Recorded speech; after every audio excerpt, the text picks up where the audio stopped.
Oh, the whole court got so much of it wrong as far as LDS and Mormon theology. It's a mess. Welcome to True Crime, Faith, and Chocolate. I am your host, Annette Lyon, true crime junkie, woman of faith, and USA Today bestselling author of the suspense novel Just One More and a whole bunch of other stuff. Today we're talking largely about the spiritual, faith, religious, churchy things that popped up in day 4 of Chad Daybell's trial. There was a lot of it. Some they got right, a lot they got wrong. I wanted to do a lot of clarifications because that's important for this case. All right. Today's chocolate, we're going with a simple Andes mint today. We'll have that later.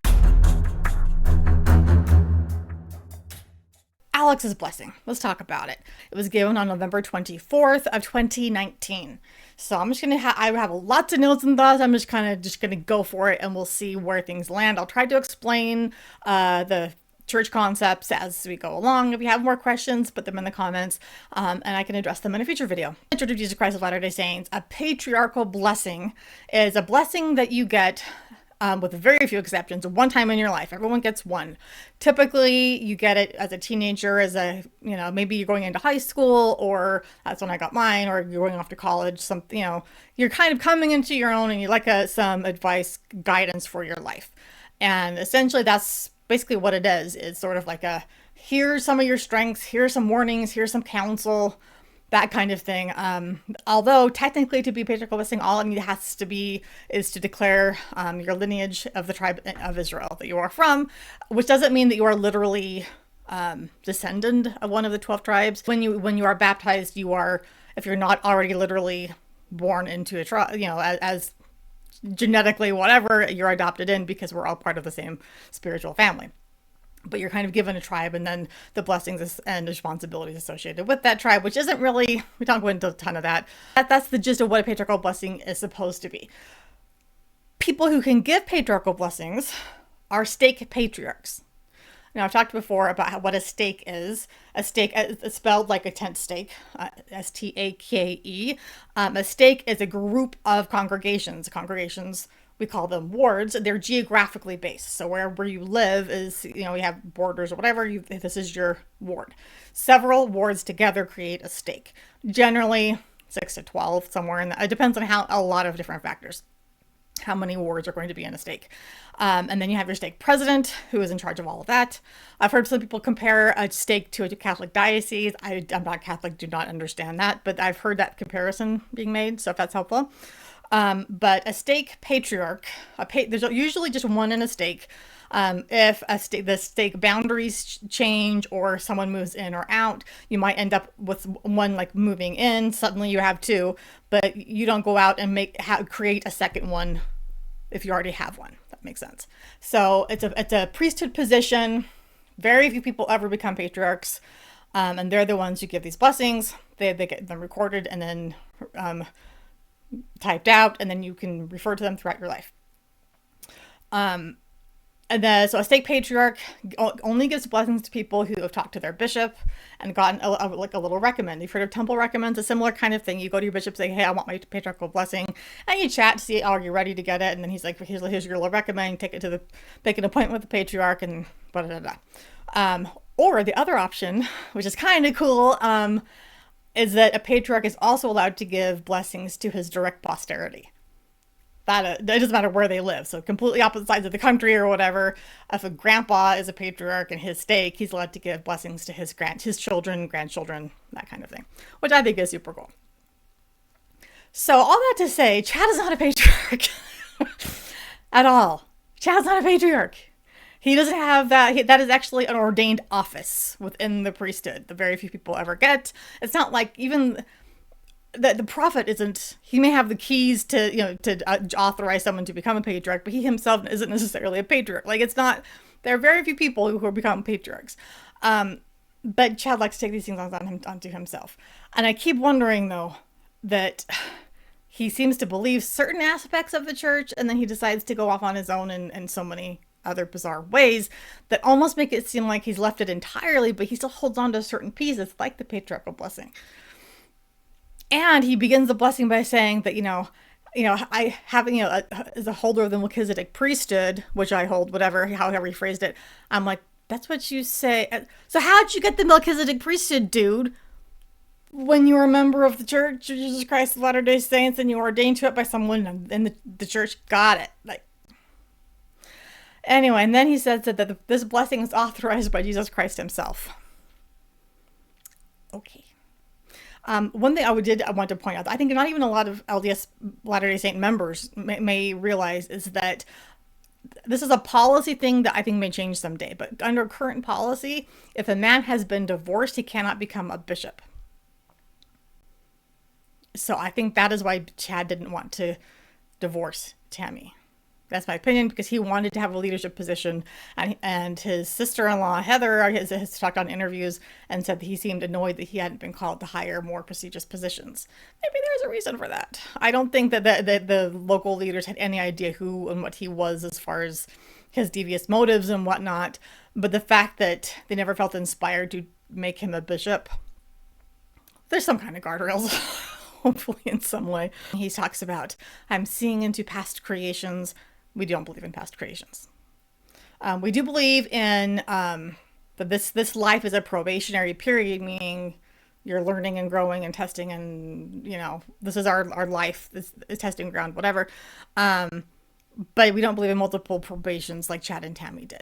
Reincarnation type thing. That's not how we believe at all. But he says that he sees the third creation and how Alex was this wonderful, great warrior. And he was always so humble. Yeah. And then the fourth creation, there were powerful goddesses to be protected. And then he was one. He was protecting his sister Lori. I'm like, okay, big eye roll for me there. And then he says, you could have been exalted at that point, but then you agreed to come down one more time to the fifth creation. And apparently this is the fifth creation. He says, as a member of the Church of the Firstborn. Not in tip of a blessing will usually say a member of the Church of Jesus Christ of Latter-day Saints. Member of the Church of the Firstborn is not what we call ourselves. Now, John Pryor made a huge point of saying that phrase shows up in our scripture. And honestly, I meant to look it up, and I'm sure it does at some point, but not in the sense of this is the name of the church. It would be in the sense of we believe that Christ is the head of our church. The Christ is the firstborn, and it would be a descriptor, not a title. When Pryor was arguing that, he also said, in the doctrine of covenants. And I want to go, dude, if you're going to do anything church-wise, at least get the basic words right. The book of scripture you're referring to is doctrine and covenants, you doofus. That takes a Google search. Come on. You're of the house of Israel, Joseph through Ephraim. No surprise there. Chad has no imagination, so I'm sure he wouldn't even know, like, Manasseh, how do you say that? Like, I don't think he would even think of doing something interesting like Asher or something. He talks about how he's here to have this world, to help this world be burned away and become into its terrestrial existence, which again is totally muddying beliefs up the left, right, and backwards. So there's 3 degrees of glory, and there's probably multiple degrees, like millions of degrees within them, but the lowest one is telestial, and the idea is that's kind of like the earth we live on now, but that's like the lowest level in the next life as well. And then the next level up is a terrestrial, and then below, higher than that is celestial. So in his mind, we're going to burn away this telestial so this earth can become the terrestrial. I'm not sure where he's getting that from exactly, except that there's some belief that the earth, they'll be, burning, whatever, second coming, all that, and that this earth might become the celestial kingdom for us. That's somewhat speculation from what I understand. So I'm not sure where exactly he's getting this in-between stage. I don't know. Chad's chatting, right? It's just whatever. Alex is going to save souls through portals. Let me just say up front, we don't believe in portals. Portals is not a thing. Like, nope. No. Just no. There are no portals. He says he's going to testify as a prophet. Okay, whatever. Yeah, we believe in prophets, but Alex wasn't one, and neither's Chad. And then he talks about raising vibrations in others. And Pryor specifically mentions vibrations as something that we believe in as, Latter-day Saints. And I'm like, bull. I have never, ever heard anyone, leader-wise at church, talking about raising your vibration. I've only heard that from energy work people, like Julie Rowe. No, raising vibrations, not something in the doctrine. No, no, no, no, no, no. He talks about the next life he'll reunite with Holly, whoever that is. If you guys know, drop it in the comments. I don't. I'm unfamiliar with that name. And here's where I think that I do not, the why I don't think that this blessing is kind of like his last rites. A lot of people are like, oh, he's dead three like weeks after this blessing, and he was. I don't think Chad was planning on Alex being dead yet, and here's why. Because the blessing goes into over the course of years that Alex will somehow know where to be when natural disasters happen, that he can keep church leaders, who I imagine he means like Chad, safe, bring them into safety, and that he will also help rescue children. And so this is talking about years into the future. So this is why I don't think Chad at this point was planning on Alex being dead yet. And I do think, for the record, despite his autopsy, I don't think it was natural causes. They had to have something to do with it. The timing is just too suspicious. But he was cremated, so we can't exhume him and do more testing. Who the heck knows what happened there? We'll probably never know exactly. But he does say years of service. And he says dozens of times you'll do this and that and the other. He also talks about some people will see you glow. Whatever the heck that's. I don't know. I guess like Moses coming off Mount Sinai was glowing. I mean, I guess you could say that's sort of, but that's like in Judeo-Christian anything, right? It's not like we don't walk around talking about people glowing. We don't. No. This is where I'm like, hey, Chad, you don't even know your own doctrine at all. It talks about being translated and transfigured as if they're like the same thing or it can happen at the same time, and they're not. Those are two very distinct things that we believe can happen to both person, but they're not the same at all. A transfiguration would be almost like you're given your body a protection of some kind so you can withstand the glory of seeing an actual angel or other resurrected being, like like Moses on Sinai. Like he would have had to have been transfigured if he's actually seeing God, or otherwise he'd be burned to a crisp, just ash, he'd be cremated right there. So that would be transfigured, to be a temporary process, protect you and just keep you alive essentially as you're having this moment of being visited by a glorious being. That's transfiguration. Temporary. So, and that's like from the Mount of Transfiguration in the New Testament. But translation would be your body, your mortal body is changed. So you can't die right now, but you're not resurrected yet. And I think that's more what he meant. I think he liked the idea of transfiguration because then you're glowing or whatever.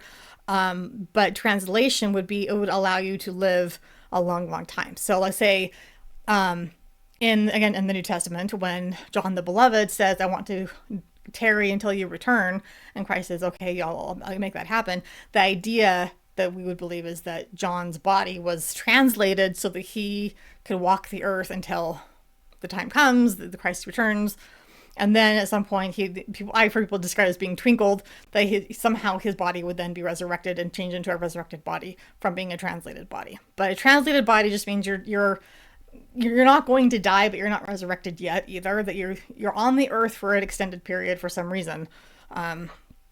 Anyway, so when Lori is going into saying things like, "Oh well, I don't have to eat anymore, and you could try to shoot me and I won't die," that's because she believes she's becoming a translated being, which I don't know how that works either, because either you are or you aren't. Not sure how. Yeah, anyway, but they don't make any sense. They make no sense. Alex will become a patriarch, and that his veil will basically be gone. Whatever is keeping you, we can't see into the next dimension. Although I've heard that Chad believes it's an actual thing in the brain. Like the meninges. I don't know. No, it's a metaphorical veil that would help us to, that we can't see the other dimensions and whatnot. Again, talking about vibrations multiple times. He says, Alex, now there are 9 angels assigned to you. And then apparently they didn't do a good job if they're supposed to protect him. November 24th is when he gets this blessing. He's married on the 29th. And then December 11th, Tammy's exhumed. December 12th, he dies. So that's a little weird.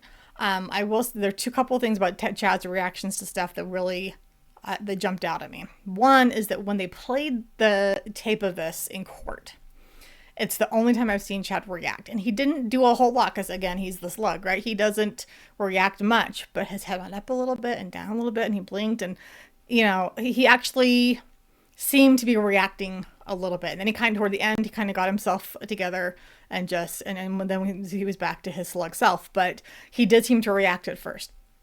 The other thing was when they're talking about how someday Alex will save children, little children's lives, Chad audibly chokes up and cries.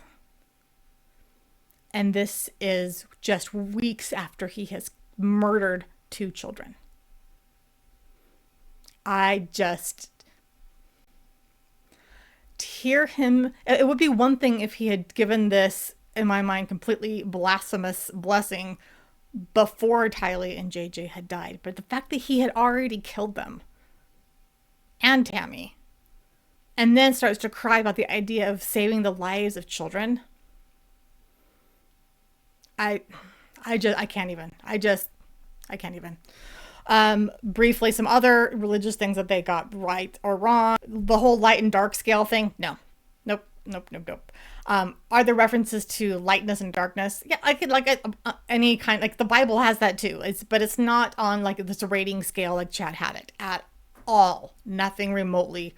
No. Death percentages, not a thing. He completely made that up. Not a thing at all.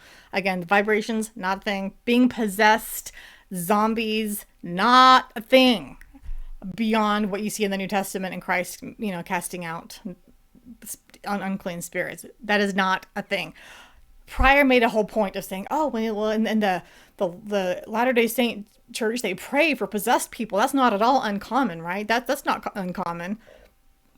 And I was like, in my entire life, 5 decades, I've never heard that. I've never heard anyone talk about that. No. And just because I wanted to be sure I wasn't just losing my mind on this, I went through the entire handbook, the church handbook intended for leaders. There is not a thing about what to do when people are possessed. It doesn't come up. There's nothing about casting out spirits. There's nothing about zombies, people being possessed. Nothing at all like that. The closest thing I found is saying avoid related to the occult, including Satan worship. But literally there is more space spent on explaining who and how to deal with the internet and satellite equipment at buildings. That has more space than the section on the occult. It's don't get involved with the occult and Satan worship. Moving on. That's literally it. So probationary periods is a very common thing. No. The only probationary thing sort of is the premortal life, and we believe that anyone who is on this planet right now, or who has ever been born on it or ever will be born on it, passed that first test because they chose to come to Earth, kept their first estate. Is how that's often framed. That's it. There's no reincarnation thing going on. Talk about at one point some of the emails of Chad supposedly being invited to Texas and other places to speak, and people offering to pay his speaker fees or at least his travel costs and expenses. The handbook actually very specifically says you do not pay for speakers to come. You don't even pay for travel expenses. Because there's no monetizing being a speaker. I mean, there's the people have in other ways, but it's the handbook's no. Congregations aren't supposed to be, paying out money to fly people in to talk to them. That's not how it's supposed to work. So if some of those invitations were real, then those congregations are out of line. But I wonder if they're not fake as well, and if Lori and Chad just didn't realize that that's against the handbook. But not that they cared either. Last big witness of the day was Mark Sari, he's an FBI special agent. He works with Social Security Administration and financial fraud, and he made a point of saying that while it is Lori's job, it would have been Lori's job to notify the Social Security Administration that she had moved or that a child had died. Technically, it's her first responsibility. If Chad was aware that she hadn't, then that is a federal violation, and that would be a crime too. Probably not on the same level as Lori, but yeah. Because Pryor was like, oh, but it's actually Lori who was supposed to. He's like, yeah, but if Chad knew, then that's a federal violation. I was like, nice try, Pryor. Pryor's doing all kinds of dumb things. He also even said that like, oh, well, Tylee would have been 18 soon, so her benefits would have ended soon anyway. That still doesn't make it any less fraud what Lori did do. She was taking money intended for Tylee after killing Tylee. That's still fraud. I don't care how many more months it could have gone on or not. That's still fraud. I've heard some people talking about how they're afraid that people will say, oh, it's all Lori's fault and Chad was just a victim. Even if we can blame Lori for all this crazy, which I personally believe Chad was the ringleader. Lori was a hot mess, but she wasn't doing crazy religious things till Chad showed up. That he's still responsible for what he did. Who cares if she's the one who gave him the idea? I think he was the one who started it all. But even if she lured him somehow, he's still responsible. Some people also mentioning, like, well, why aren't they, like playing the insanity defense, whatnot. Idaho does not any longer have an insanity defense. You cannot do that anymore in Idaho. There's a case I hope to be covering at some point soon when things are less hectic on the Daybell front, that actually is also in Idaho and Latter-day Saint case, unfortunately. You can read about that, and this is called Still in Innocence, about the Jan Broberg story. There's a Netflix documentary about it. There's she's been in Dr. Phil. She's been, you can see there's a lot of stuff out there about Jan Broberg. This is a book written about the situation by her mother, but the guy involved in this case, he got off with only I think it's just a matter of a couple of weeks or something in jail. I'm forgetting the exact number now. By pleading insanity after abducting her twice, massive SAing her as a young child, burning the family business down. He did so many disturbing things, and he got off on an insanity defense. So I wonder if Robert Berchtold, who's that guy in this case, in the Jan Broberg case, if his case might have been part of the impetus to change Idaho law so you couldn't use that as a defense. I haven't looked into the timing of when the law was changed on that, but I'm curious if Robert Berchtold and Jan Broberg stories had something to do with the fact that Chad can't claim insanity and neither could Lori. So anyway, that's where we are at this point. Oh, and then one last little final thing. The FBI agent Mark Sorry, his last name is spelled Saari, 2 A's in the middle there. That's a Finnish last name. So I'm guessing he has some Finnish ancestry. Saari actually means island. So little gee whiz.